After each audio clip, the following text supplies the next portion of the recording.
Jadi, hal-hal yang paling penting dalam kesehatan awal tuh antara lain seperti ini.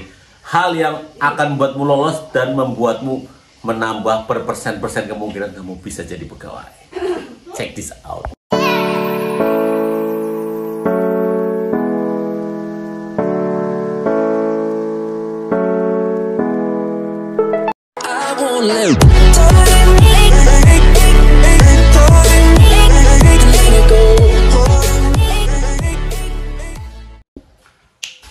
Assalamualaikum warahmatullahi wabarakatuh. Seperti biasa kita akan membahas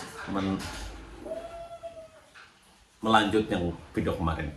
Kemarin sempat terpotong karena ada something, nggak wrong, tapi cuma something ya. Jadi untuk administrasi yang penting itu teliti. Apabila ada jeda 5 hari atau seminggu, bukan berarti yang daftar pertama itu yang ada kemungkinan besar untuk lolos. Karena untuk administrasi sendiri dari hari pertama sampai hari terakhir itu nilainya sama. Yang penting catatan, kamu harus sesuai. Semua yang diupload harus sesuai dan harus pasti masuk ya. Buat teman-teman, jangan sampai tidak masuk. Saran aja sih, gunakan komputer atau mungkin laptop atau bisa juga ke warnet. Saran aja, hindari HP. Saran ya. Kita lanjut. Setelah evaluasi kami kemarin di administrasi, kita lanjut ke evaluasi kesehatan awal. Sebelumnya gue mau bacain dulu contoh pengumuman lulus administrasi yang lanjut ke kesehatan awal. Ini yang bersumber dari kemarin rekrutmen eksternal SLTA D3 dan S1 tahun 2022 ya. Gue ambil yang Daup 6YK. Oke, setelah nanti dinyatakan lulus, tentunya pengumuman selalu ada di web resminya KAI ya, rekrutmen KAI ID. Jangan sampai terperdaya dengan grup-grup WhatsApp, Telegram atau yang lainnya, apalagi yang berbau membayar atau yang lain-lainnya. Oke, kita bacakan langsung. Ada pengumumannya. Diberitahukan kepada peserta rekrutmen eksternal tingkat SLTA D3S1 tahun 2022 yang lulus administrasi berhak mengikuti kesehatan awal. Nanti pasti akan ditentukan waktu dan tempatnya. Nomor urutnya tinggal dilihat aja buat teman-teman yang udah lulus di administrasi. Tanggalnya sama jamnya jangan sampai kelewat.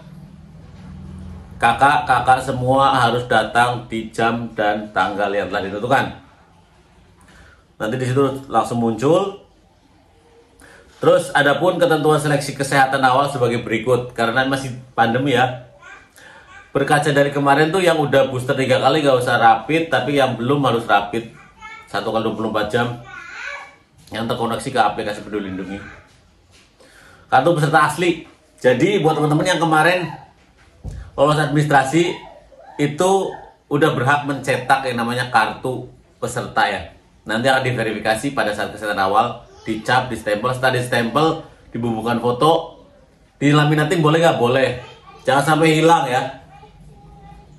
Kartu peserta asli dapat dicetak melalui akun pelamar masing-masing di website tentunya. Kartu peserta disimpan sebaik-baiknya karena akan selalu digunakan pada saat tahapan seleksi. Nah kan? Oke, paham sampai sini? Kartu identitas atau KTP ya, atau surat kependudukan yang masih berlaku. Foto berwarna biru, paham ya? Foto berwarna biru ukuran 4x6 2 lembar. Biru 4x6 2 lembar. Pulpen, ballpoint, tinta warna hitam. Oke, di sini keterangannya masih easy ya. Terus ketentuan peserta. Peserta agar menjaga kondisi tubuh dengan sarapan dan istirahat cukup sebelum pelaksanaan seleksi kesehatan awal.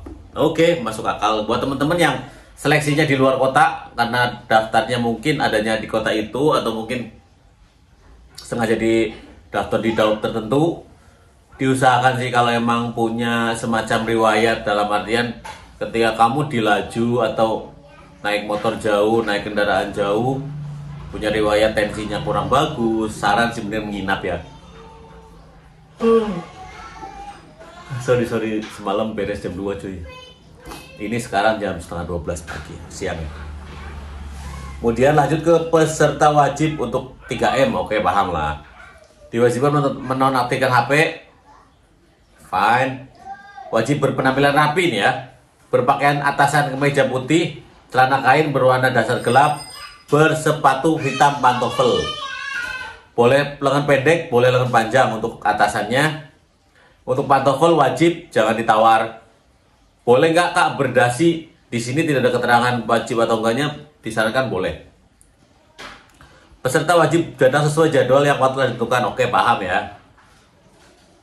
Ini peserta disarankan, oke ya. Karena ini masuk ke tahap seleksi kesehatan, tentunya kesehatan itu yang paling diutamakan. Antara lain menjaga kondisi tubuh dengan sarapan, istirahat cukup sebelum pelaksanaan seleksi awal, oke.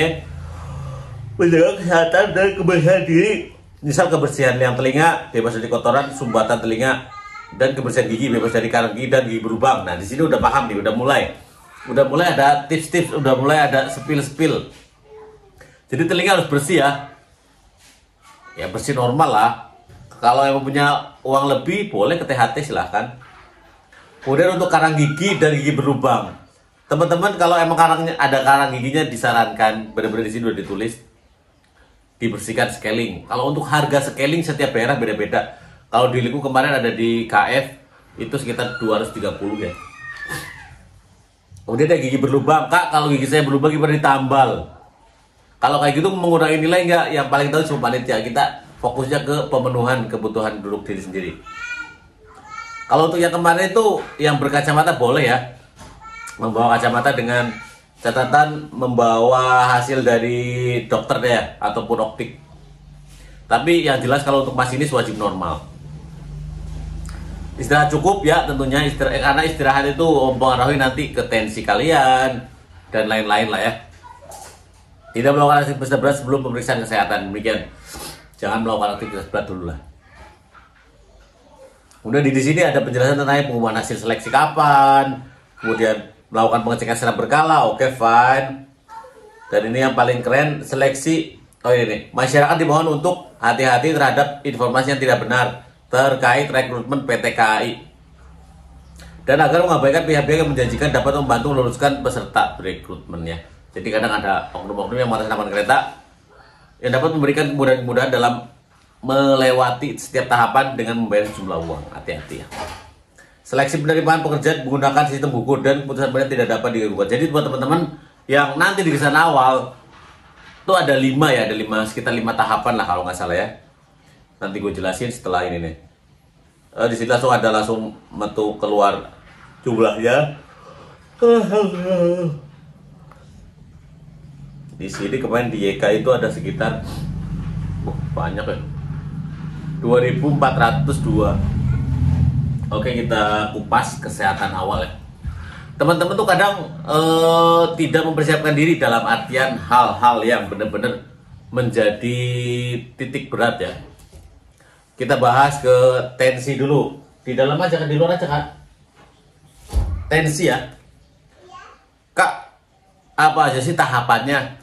Salah satunya adalah tensi, tinggi badan, berat badan, buta warna, gigi, cek dokter. Nah, setiap tahapan menggunakan sistem gugur. Ketika kakak udah di tensi udah gagal, dia memenuhi persyaratan, itu langsung dipulangin. Setelah berarti ini yang pertama itu berhasil, lanjut ke metode yang kedua. Metode lagi tahap yang kedua, yaitu tinggi badan, berat badan. Tinggi badan, berat badan harus ideal. Idealnya kayak gimana sih Kak? Oke, jadi ideal itu berdasarkan apa yang dibutuhkan oleh kereta. Tinggi minimal 160 yang kemarin ya. Kalau untuk Mas ini 165. Dan berat badan ideal. Berat badan ideal gimana sih Kak? Yang sesuai dengan BMI, batas massa indeks kalau nggak salah ya. Ketik aja di Google cara menghitung BMI. Nomor BMI atau angka BMI yang normal dalam artian itu dalam batas aman menurut penelitian yang saya lakukan selama beberapa tahun ke belakang itu dari angka 18 sampai 22,5 itu menurut ilmu dan data yang saya kumpulkan selama itu aman. Itu nilainya bisa dibilang A. Oke. Paham ya di sini ya. Tinggi badan, berat badan harus ideal. Ngitungnya gimana? Ada di BMI ketika jadi Google. Dan tentunya syarat dari tinggi badan minimal harus terpenuhi ya Kak. Kalau nggak memenuhi ya udah pasti kalah, gagal ya. Setelah kamu ibaratnya gagal di sini ya udah pulang. Namun apabila punya kesempatan kamu lanjut ke tahap berikutnya itu tes mata. Tes mata ada mengukur jarak, ada juga tes buta warna. Mengukur jarak sendiri, kalau ketentuan yang tadi berdasarkan yang 2022, itu yang berkacamata diperbolehkan membawa kacamata dengan catatan bawa hasil dari optik atau dokter ya. Namun sekedar info aja, kalau untuk jadi masinis mata harus normal. Terus buta warna ya, buta warna setahu saya menurut ilmu yang saya dapat dulu waktu sekolah yang di SMA, buta warna itu bersifat genetik. Jadi bisa dibilang hal yang diturunkan dari keluarga, dari ayah atau ibu ya, lupa saya, yang jelas bersifat genetik. Dan bisa nggak disembuhkan? Ya dokter yang bisa menjawab. Setahuku sih nggak bisa, karena itu kan bersifat gen. Kayak rambut keriting itu kan gen, warna kulit itu gen. Kulit mungkin bisa di skincare gitu ya. Terus warna rambut keriting bisa di bonding gitu ya. Namun itu yang bersifat genetik Pak. Terus warna apa namanya? Warna ini apa ya? Mata, pupil apa retina ya? Maaf nih kalau salah. Jadi sesuatu yang bersifat genetik. Kalau yang buta warna ya.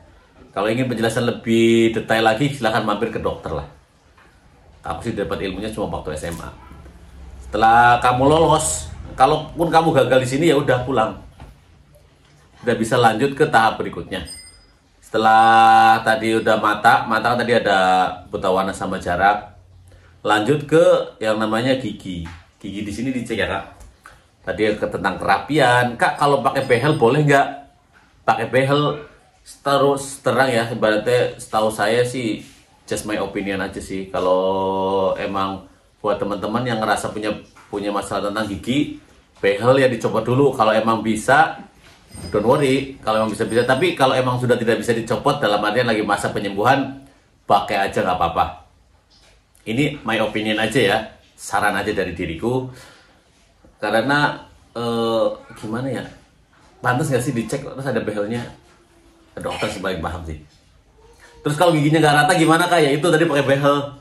Karena kan nanti itulah kenapa ada tes gigi tuh dan dinilai tuh titak ratanya bagus apa enggak, terus ada gigi impaksi atau enggak. Kalau gigi impaksi gimana? Cabut. Kalau giginya udah rusak gimana Kak? Cabut, ganti gigi palsu. Terus mengurangi nilai atau lolos apa enggak? Ya tentunya yang tanya dokter yang paling tahu. Kalau gigi kotor itu wajib banget dibersihkan ya, wajib banget dibersihkan. Oke, kalau Kakak di sini lolos, Kakak walaupun gagal ya udah suruh pulang. Kalau di sini lolos, oke lanjut ke tahap berikutnya, cek dokter. Cek dokter gizi ini gimana sih? Kak ditelanjangin atau enggak? Telanjangin bulat atau enggak? Yang ngecek cewek atau cowok? This is my opinion karena berbagai sumber yang sudah masuk ke sini yang gue korek juga. Bisa cewek, bisa cowok dokternya ya. Nah, di sini attitude pun dinilai ya. Ketika teman-teman dicek kebetulan dokternya cewek, please don't giding-giding, ojo guyon, ojo bercanda. Di sini ada tahap seleksi yang mana semua aspek dinilai. Entah itu attitude, pengetahuan, skill, knowledge, semuanya. Karena tidak bisa dipungkiri satu kesatuan itulah yang membentuk dirimu, kepribadian dirimu. Jadi kepribadian kamu atau semuanya yang berbentuk isu dari ujung sampai ujung kamu tuh dibutuhkan nggak sih oleh kereta gitu. Kamu tuh termasuk dalam kategori kriteria yang dibutuhkan untuk kereta atau bukan sih kayak gitu. Jadi sebisa mungkin jadilah the best, make the best what do you have. Intinya buat jadi yang terbaik dengan apa yang kamu miliki. Kalau emang bisa dikejar, kalau tinggi badan mungkin bisa dikejar dengan lari, renang, berat badan diet sehat tentunya ya, kayak gitu. Nah, cek dokter ini cukup sensitif ya karena ada beberapa mungkin yang cengenges bisa nggak menggagalkan, bisa saja. Kamu anggapannya udah nggak serius ya, karena attitude tuh kadang attitude tuh dijunjung di mana-mana. Oke. Ada gak sih Kak pos-pos yang benar-benar menggagalkan? Ada, menggagalkan ya salah satunya itu tinggi badan, berat badan gak sesuai, terus giginya bolong, gak rapi, rusak atau berkarang, gagal, tensinya di atas normal, dicoba sekali, 2 kali, 3 kali, 4 kali, hasilnya sama, ya udah out. Oke. Terus ada gak tanda-tanda kalau kamu lulus di kesehatan awal? Ada tentunya. Jadi selama tahapan kamu tidak ada koreksi, terus tidak ada kalimat-kalimat yang kurang berkenan ya. Dalam artian mungkin si pihak panitia itu, oh ini bagus, oh ini bagus. Bisa nggak Kak kita tahu kita kurangnya di mana? Tentunya tidak. Ini kan seleksi. Jadi pihak panitia berhak untuk tidak memberitahukan, berhak juga untuk memberitahukan. Kalau kamu ngerasa butuh data apa yang ada pada dirimu, cobalah datang ke RS, entah RSUD, entah itu RS swasta atau mungkin klinik yang menyediakan jasa medical check up untuk kepentingan atau keperluan daftar CPNS. Harganya bervariatif mulai dari 100, mulai dari jutaan, mulai dari 1 jutaan hingga 5 jutaan lah, tergantung kelengkapan apa aja yang dites. Oke. Nanti ada kesehatan akhir, tenang. Kesehatan akhir itu lebih lengkap lagi daripada kesehatan awal. Disitulah kira-kira kurang lebihnya buat teman-teman hal-hal yang benar-benar harus dipersiapkan untuk menghadapi yang namanya kesehatan awal. Oke, kesehatan awal. Lulus. Kakak, oke. Kalau kita gagal di kesehatan awal di tahun ini, bisa nggak tahun depan kita daftar lagi? Dan ada nggak kemungkinan untuk lolos? Kemungkinan itu selalu ada. Bagi orang-orang percaya keajaiban tuh, aku tuh selalu menjunjung tinggi kalimat keajaiban akan selalu ada bagi orang yang percaya, dengan catatan mau berusaha. Karena usaha tanpa doa itu sombong, doa tanpa usaha itu bohong. Apa kebalik, gue lupa. Pernah baca sih di mana, lupa. Oke. That's right. Kalau emang ada pertanyaan apa, silahkan gabung di grup Telegram. Ayo kita bareng-bareng. Kalau tujuannya selain menambah subscriber untuk bikin grup Telegram, juga mencerahkan buat teman-teman ya. Oke, assalamualaikum warahmatullahi wabarakatuh.